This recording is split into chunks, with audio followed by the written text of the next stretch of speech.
Hi guys!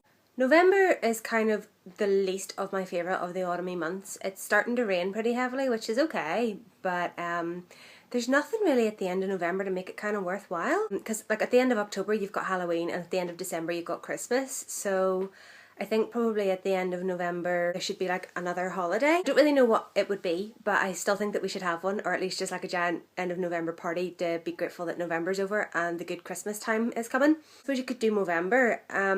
I'm not saying that I could do Movember. I'm also just going to put it out there that my nickname in primary school was Suzanne Hussein, so make of that what you will. I suppose if you're an American, I sincerely doubt there's any Americans that are actually in America right now that are watching this. Potentially one or two Canadians. Shout out Jess. But there is the election, like today is election day. I don't know what date it is. I think it's the 8th. That's not really my forte. It's election day anyway in America. So if there's just a mild current of hysteria underlying the tone of this whole video, that's all that is. There's nothing wrong with me specifically, just with the world, but that's fine. So I thought today I would do another little Suzie advice video, you know, because everything that I do always turns to gold, so why wouldn't you want my advice? I thought today that I would talk about breakups, because as you well know, I have quite recently, gone through a breakup myself, and a few people that I know have also gone through breakups, so I thought I'd give my take on what it's like to go through a breakup and how to cope with it. It was either this or I did a video on how to budget your money on the dole, and this one's just more fun because the other one would just be a 20-minute clip of me sobbing and trying to add. I'm not ready for that, guys. I'm sorry, I'm not ready for you to see that side of me yet. Okay, so let's begin. So there's basically two kinds of breakups, the good kind and the bad kind. Now, I know what you're thinking, there's never really a good breakup as such, but good breakups, I do think they exist. I've had a couple of breakups that have turned out for the better, I suppose, in the long run. I've had a couple of relationships that after they've been finished, I've been really relieved that they've been finished. I guess the thing about a bad breakup is that usually something will have happened to make it bad. Maybe someone has cheated on somebody else. Maybe you guys have just started to argue to the point where you can't get along anymore. Maybe you are trapped in a relationship with somebody that you don't love in that way, but you still care about them, so you don't want to hurt their feelings. Maybe you just are fucking sick of their shit, you know? But a bad breakup, at the very least, there's a lot of rage, a lot of pain, and a lot of hurt. With a good breakup, it's usually more just a natural end has come to that relationship, and while it might be sad, you can still potentially be friends afterwards. I've managed to stay friends with quite a few of my exes, and I personally think it was very mature of us to make that decision. If we don't ever find anybody else, at least we can, you know, find each other in old age and, you know, marry for companionship. What some of you may not know is that the inimitable Beard from some of my previous videos and I did actually meet and dated for about 2.5 years before we became friends. Now, we've known each other for about 15 years at this point, so it was a very long time ago. And we dated for about 2.5 years, but after about a year of dating, we both realised we didn't really want to be with each other, but we didn't want to hurt the other person's feelings, so we kind of just stayed together. That in itself can be quite soul-destroying because you know you're not with somebody that you're meant to be with, but it's hard not to hurt that person's feelings. And he and I realised after quite some time that although we weren't meant to be together, we didn't want to lose our friendship, because that's what our relationship had essentially become, a really good friendship.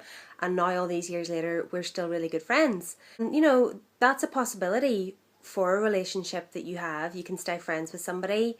It's not always the easiest thing to do. I know now that in my most recent breakup, although we are trying to stay friends, and every time we see each other we just talk each other's ear off because it's so familiar to us to just be together and hang out, that there is kind of a downside to that as well, because I know for a fact that when he meets somebody else, they may not want me to be his friend, and I would have to step back and accept that because that's their relationship. And although you're allowed to have friends when you're in a relationship, nobody should be able to tell you that you can't be friends with somebody.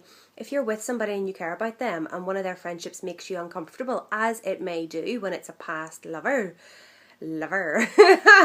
Hello, my lover. You know, they do have some rights to say it makes me uncomfortable that you are still as close to that person, and I've been there. I've said that to people before, and I did expect them to hear what I was saying and to take my feelings into account, and I would expect him to do the same thing. You know, if I meet somebody and they say to me, I'm not 100% comfortable with you hanging out with him on your, you know, on your own, I would have to take that into account and maybe just change the way that our friendship is to be able to have both things. And compromise isn't a bad thing necessarily, as long as it's based from a place of wanting your relationship to succeed and not from a place of control, which is a whole different story, and I'll probably do a video about that in the future. Controlling relationships, I've been in one. They are a whole different kettle of fish. There's a difference between somebody being a little bit insecure about your friendship with another person and dealing with that and coming to a compromise with you about it, and then saying, I don't want you to be friends with that person, I don't allow you to be friends with that person. I have allowed myself to be controlled in the past, and anybody can tell you now that I'm fairly hard to control. It's harder now than ever, now that I've got out of that and I've seen it for what it is. If anybody was to say to me, you can't be friends with that person, I'd be like, see ya. But from a standpoint of just maybe being a bit insecure about how close you are with your exes, I don't necessarily think it's a bad thing to listen to your new partner and say, okay, I hear where you're coming from and I'll try and find a compromise that suits everybody. Because, you know, you want to stay friends with people that you're friends with, but you also don't want to lose the person that lets you, you know. Just saying. The thing about being friends with your ex though, and this is something that's happened to me since the Beard and I broke up, a lot of people think that we're married. I guess it's just because we live in a small town and we've been in each other's company for 15 odd years. There's also the fact that my sister is married and has 2 children, and a lot of people think that I'm her or that she's me. So I do think that, you know, there's been just a little bit of overlap there. But a lot of people do think that we're married, and they'll constantly say to me, oh, how's your husband? And at this stage I'm just like, yeah, he's fine. I did get a guy come up to me in a pub once and accuse me of cheating on him, and he was giving me a right dressing down. He was like, I know what you're doing, it's terrible, you're cheating on that poor fella and I'm going to go and tell him. And I was like, please let me be there when you tell him that I'm cheating on him. I would love to see his reaction, because he's the biggest wind-up merchant in the whole world, and I would have loved to have seen what he did. But he didn't go up. He just shouted at me a little bit. Until a friend of mine actually came over and pretended to be my girlfriend and was like, she's with me, and we made a whole drama, and it was hilariously funny. But yeah, you can stay friends with your ex if you are both willing to work at it and you're careful about it. And if the feelings are definitely gone and there's nothing other than friendship, it's really, really easy. Like with me and the Beard, the feelings were gone for a very long time. So it was really easy to just be friends and not ever slip back into any old patterns. Which one's easier, a good breakup or a bad breakup? Because bad breakup, I have been through a really bad breakup. It was really, really painful.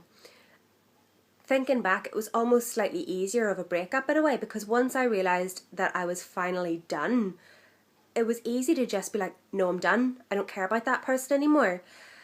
But that breakup really affected my self-esteem. I had really, really low self-esteem. I was ill, I got sick, I wasn't mentally well at all for a long time afterwards. Now that necessarily won't happen to you or anybody else who breaks up with someone in a bad breakup. I was just in a very low place already because this person hadn't been very good to me. But thinking back, it was slightly easier to hate that person and to move on from that, because I already hated them. You know, it wasn't as hard to let them go. And I learned a really good lesson from it. I did learn a really good life lesson. But when you break up with someone that you still care about and you can't hate them because they haven't done anything to hurt you, that's almost harder, because you have to let them go. And choosing to actively let somebody go is much harder than already hating somebody and letting them go because you don't want them around you anymore. You want to let them go. Sometimes you might not want to let the person go, and that can be a little bit difficult. And, you know, there's a lot of unresolved jealousy that can spring up from that. You know, and one of the things that I would advise that you do if you've broken up with anybody, it doesn't matter if it's a good breakup or a bad breakup, if you have decided to not have that person in your life or to only see that person occasionally, don't be on their social media all the time. I'm not saying that you have to get rid of them off all your social media, but just be wise about how often you spend looking at them. because all that can do is make things worse for you, and you may see them moving on and it hurts you, or you may see them talking to somebody that you don't like and that hurts you, or you know, you may just see that they're having fun and that hurts you. You know, there's a whole lot of scope there for not being able to let something go when you're trying to, because of social media, and it is a lot easier to get over somebody if you're not stalking them 24/7. And I'm a bona fide 24/7 stalker of most people. I love to have a good stalk, but just be very careful how much time you give yourself to do those things. Don't make it a habit. Don't let it keep on happening. It's not fair to you and it's not fair to them. You'll only end up being sad and jealous, and that's not what you want when you're trying to move on. How to get over a breakup? For me personally, this time around, because I don't have the whole low self-esteem, nobody will ever love me again issue the way that I did when I had a bad breakup, the best advice that I can give you is date yourself. You know, I mean, you've got to learn to love yourself, and that's not an easy thing to do. I can't put my hand on heart and say every day, oh, I love Suzie, she's great. Some days I look at myself and I'm like, oh God, do I have to spend another day as this person? But that's not necessarily because of the breakup, that's just how I feel sometimes. But yeah, date yourself, take yourself out into the world, don't sit around and mope, and it doesn't have to be anything monetarily expensive. Just go out and have coffee or meet some friends, or go to a bookstore and spend 3 hours browsing, buy a piece of cake and, you know, read your new book. Do things that make you happy. Learn to be alone and become whole again. You may meet somebody within minutes, days, hours of breaking up with your previous partner and be like, yeah, this is the one, I'm really happy. You may not meet somebody for years, but the best thing that you can do is not to go looking for it. I have been in breakups before where the very next day I was out there looking at people being like, right, okay, I need to find somebody. I need to prove that, you know, I'm lovable and I'm worthy. But this time around I'm much more sedate, and I'm like, yeah, okay, I'd love to date again, but I want to meet somebody who makes me want to do that. I'm not just going to say yes to anybody that comes along because they're single and I'm single. That's not something I'm interested in. The idea of that makes me just feel tired. But what I have been doing is hanging out with some really good friends. I've really reconnected with some really good friends that I hadn't seen for a while, and I've been out to like some really fancy coffee shops that I wanted to try, and I've bought myself new DVDs. I do have my secret boyfriend Carl Urban, but shh, he's a secret. I mean, you know, just live your life, just have fun. And if I'd never meet the one or anything like that, that's okay too. Because I've had some really good times with people, and I've had some really good times not being with people. And of course there are thousands and thousands of cats in the world who will all love me immediately, and that's okay too. That's, you know, kind of goals. But yeah, meeting somebody and settling down with somebody, although it can be a wonderful, wonderful thing, and I've seen some really good relationships, it's not the be all and end all. Make yourself the happiest person that you can find, and then if somebody comes along and makes that even better, brilliant. But you don't need to rely on it, because you and yourself are already enough. You and yourself are already perfect, and you can choose to do what you want to do with your life, and you can make your life the best. You don't have to rely on somebody else to do that. And that's kind of all I want to do with my future at the minute, is just make a load of choices that make me really happy. And if I find somebody who also makes that better or joins in and makes that really happy, then perfect. But I'm not out there searching necessarily. And just have some really great aspirations for yourself, you know. There's so much to do in the world, there's so much out there, and you deserve to have loads of wonderful things. And don't for a second think that I'm knocking anybody who has met somebody and settled down and that's how they've spent their life. If that's what makes you happy, then go for it, do what you want to do. But, you know, if you aren't finding that, don't think that that's all that there is for you. There's so many incredible things. There's travel, there's friends, there's family, there's pets, there's books, there's so much great stuff in the world, and you just need to go out and find it. And I think that's what I'm going to do. I'm going to go out and find it, and maybe I'll do some little vlogs where I'm dating myself, although I might look insane talking to myself in coffee shops, but that's happened before and I wasn't even filming it, so you know, whatevs. Anyway, so I hope this has been a little bit helpful for you guys. I'm sorry if it was a little bit rambly. I can't help myself. I hope you're having a great week. I hope the outcome of the election doesn't cause the universe to crack in half, unless somehow that creates superheroes, because telepathy, please. Telepathy and telekinesis. I just want to be Jean Grey. Is that so much to ask? Oh, by the way, the candy corn tartlet, I burned it and it was disgusting. Don't buy it. You've been warned. Like and subscribe. Bye!